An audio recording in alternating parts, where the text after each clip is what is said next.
spesso ignorato.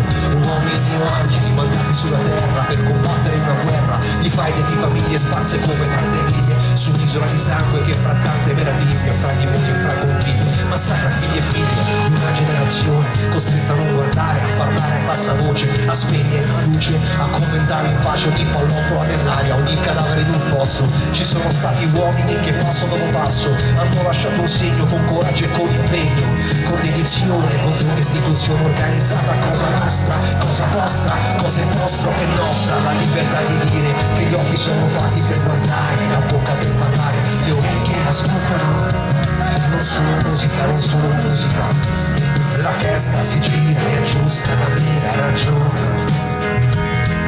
a volte condanna, a volte perdona, semplicemente, semplicemente.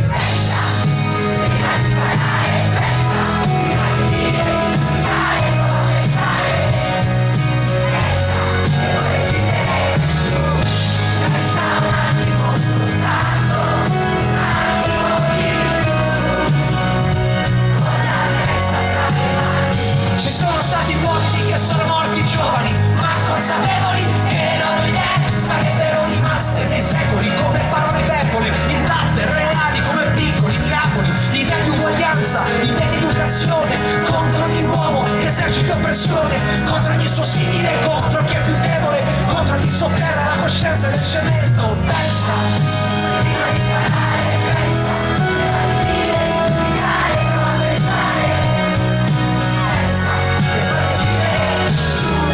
Resta un attimo soltanto, un attimo di più, con la testa fra le mani. Ci sono stati uomini che hanno continuato, nonostante intorno fosse tutto bruciato, perché in fondo questa vita non ha significato, se hai paura di una bomba o di un fucile puntato. Gli uomini passano e passa una canzone, ma nessuno potrà fermare mai la convinzione che la giustizia no, non è solo illusione.